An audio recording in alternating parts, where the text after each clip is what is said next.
Olá, bem-vindos a mais uma exploração aqui conosco. Hoje a gente vai mergulhar numa figura que, segundo uma matéria bem recente, está virando referência no marketing digital brasileiro. Falo do Raimundo Oliveira, empreendedor lá de Guarapari, no Espírito Santo. A nossa fonte principal é um artigo que saiu hoje mesmo, dia 23 de outubro de 2025, no portal Rede Vix Notícias. E eles não economizam no elogio, chamam ele de mestre do marketing digital. Então, nossa missão aqui é entender melhor quem é ele, que táticas ele usa e qual o impacto real disso, né? Principalmente para os pequenos e médios negócios aqui no Brasil.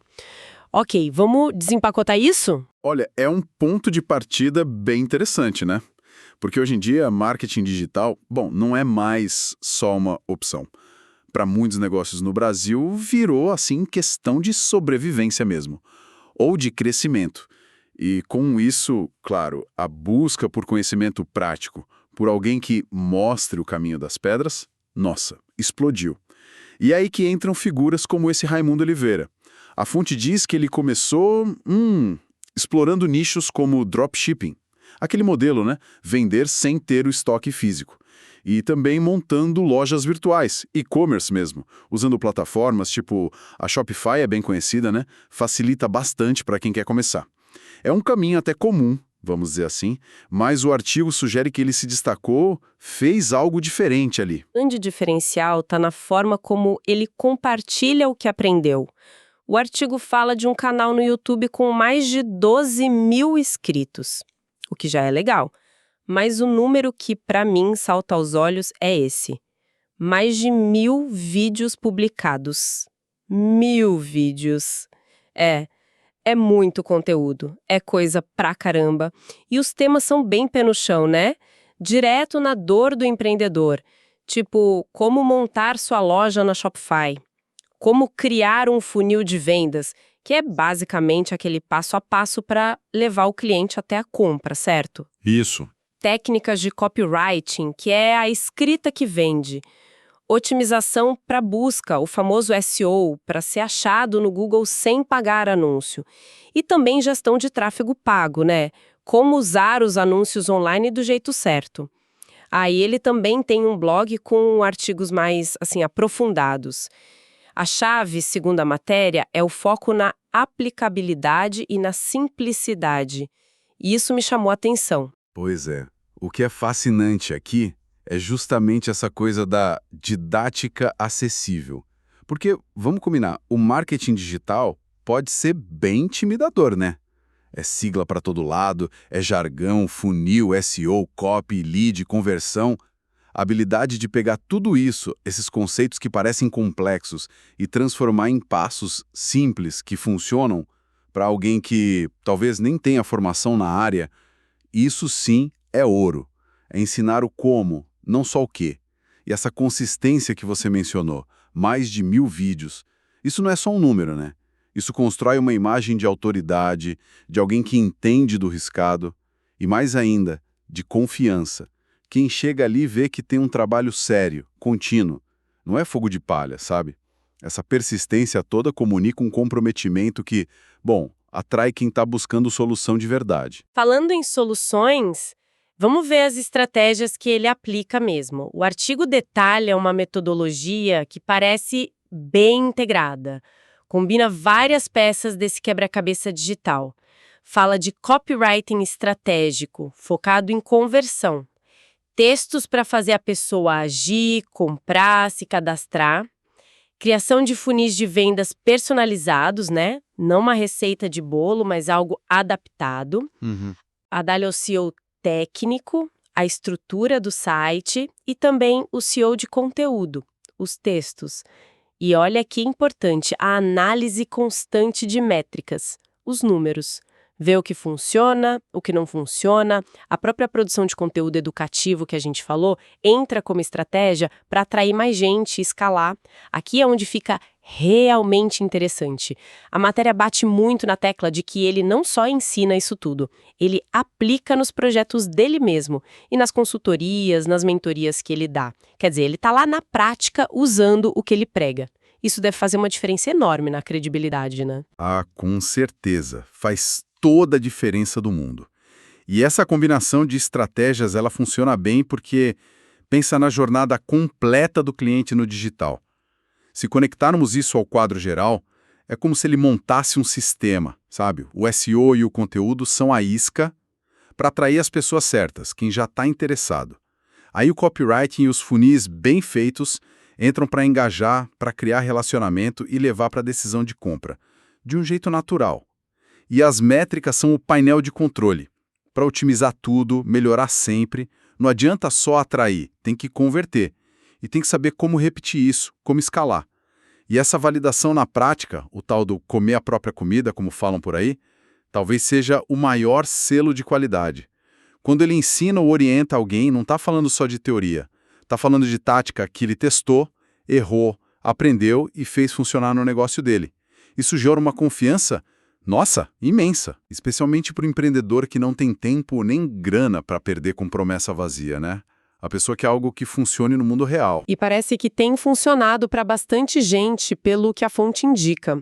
O artigo fala em centenas de empresários que conseguiram se posicionar melhor no digital com a ajuda dele. Um detalhe que eu achei curioso foi a atuação local forte no começo. Ele teria começado ajudando negócios lá no Espírito Santo mesmo, cidades como Anchieta, Vila Velha, Capital Vitória. Olha só! E o interessante, segundo o texto, é que ele ajudou marcas bem locais a ganhar visibilidade nacional, a vender para fora do estado. Isso não me parece o caminho mais óbvio, sabe? Começar tão focado no regional para depois ir para o Brasil todo. Mas esse é um ponto muito significativo e talvez até estratégico, como você disse, porque impulsionar negócios fora dos grandes centros, tipo São Paulo, Rio, é fundamental para a gente ter um desenvolvimento mais espalhado pelo Brasil, né? Muitas vezes, esses negócios regionais têm produtos ótimos, serviços excelentes, mas sofrem para serem vistos. E o sucesso local acaba validando as estratégias num ambiente que às vezes é até mais desafiador para ganhar escala. Funciona como uma prova de conceito forte. Olha, se funciona aqui, com esses desafios, pode funcionar em outros lugares.